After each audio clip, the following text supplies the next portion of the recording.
Hi everyone, I'm Stephen, and this is the Stephen Washington Experience, and you and I are having a heart-mind moment.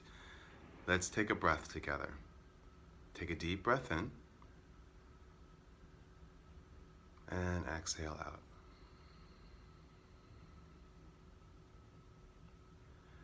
So this heart-mind moment is part 3 of a series that I'm doing on asking for help. And basically what inspired me to do this was a podcast that I listened to with Oprah Winfrey and Iyanla Vanzant. Oprah asked Iyanla what has been her most powerful lesson in her life thus far. And it got me thinking about what's been my powerful lesson or lessons in my life thus far. And for me, it's been asking for help. And it's interesting in filming this today.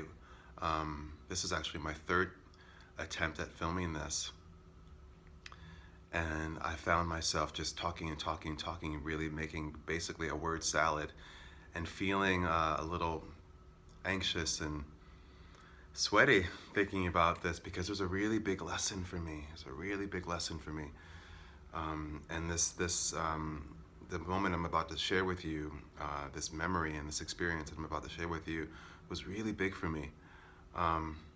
So several years ago, I decided to go back to school for traditional Chinese medicine. And I was living in New York, and I moved to California to do this. And it was it was challenging for me to get into a program like that, because my academic history was not very good. I went to NYU back in the late 80s, early 90s for undergrad as a dance major, and I excelled at dance, but when it came to my academics, I did not excel. And one of the reasons why I didn't excel was because being in an academic environment like that, with the large population of students at NYU, was very overwhelming for me. I didn't quite know how to manage that. I didn't quite know how to do that. And it brought up a lot of anxiety for me. So what I ended up doing during that time was basically not go to class. And so I ended up basically flunking out of my undergrad program after 3 years, and I thought I was going to take a break to pause and reevaluate and then go back, but I actually never ended up going back. And so years later, I decided to embark on this academic journey in a different way, and something that I found to be very meaningful. And I entered this program, and a lot of the same stuff started to well up inside of me in terms of old thoughts and ideas and beliefs about myself that really weren't true, but those voices were very strong of, oh, who do you think you are? You can't do this. You're not smart enough. You're different from those people. They're different from you. So it was very challenging.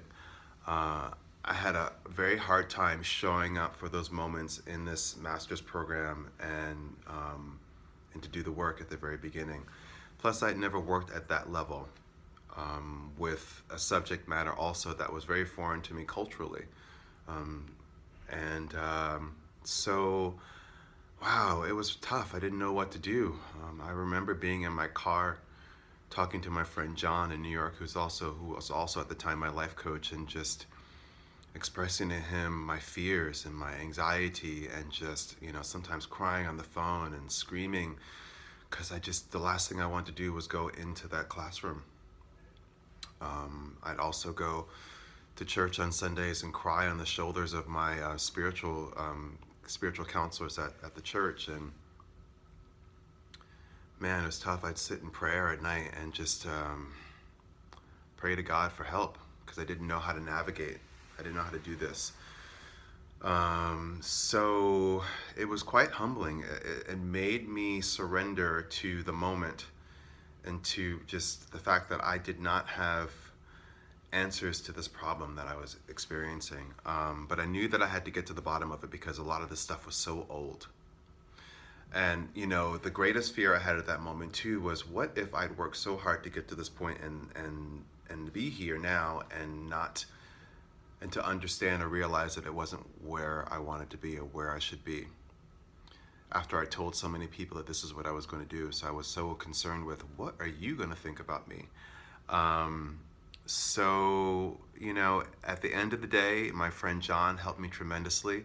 My spiritual counselors helped me tremendously. Prayer helped me tremendously.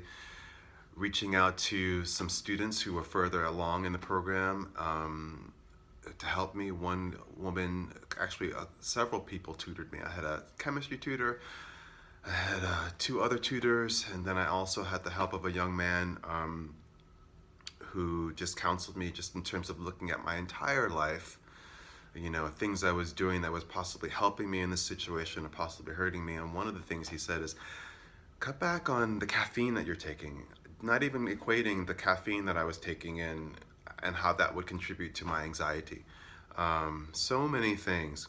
So, you know, I went from being anxiety ridden and really stressed out about this new opportunity, and not knowing how to manage it, not knowing how to prepare myself, to being actually very calm and very centered and very grounded and very self-assured, and eventually becoming a really good student,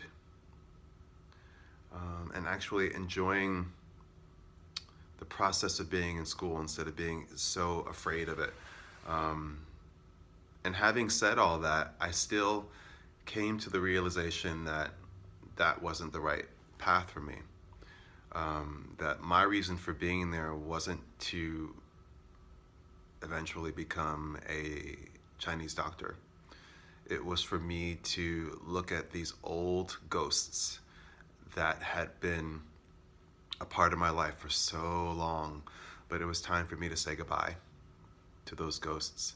And I needed to be put in a situation that in some ways mirrored a circumstance in my life from decades earlier, to let all that go. To let all that go.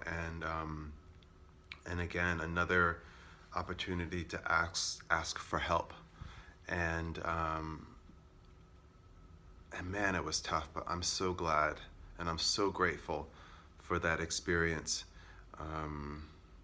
to be shown that when I don't have the answers readily available to me, someone else will. But I have to be willing, I have to be humble enough to reach out and ask for help, to ask for guidance. Not for someone to say, do this, do that, don't do this, don't do that, but just to lay out the tools for me and let me choose what is most appropriate for me in this particular moment. So, like I said in the last video, asking for help, the lesson that just keeps on giving. Anyway, that's enough out of me. Thanks again for taking this time to have a heart-mind moment with me, and I hope that this was useful to you, and I look forward to seeing you again very soon. Many blessings. Bye.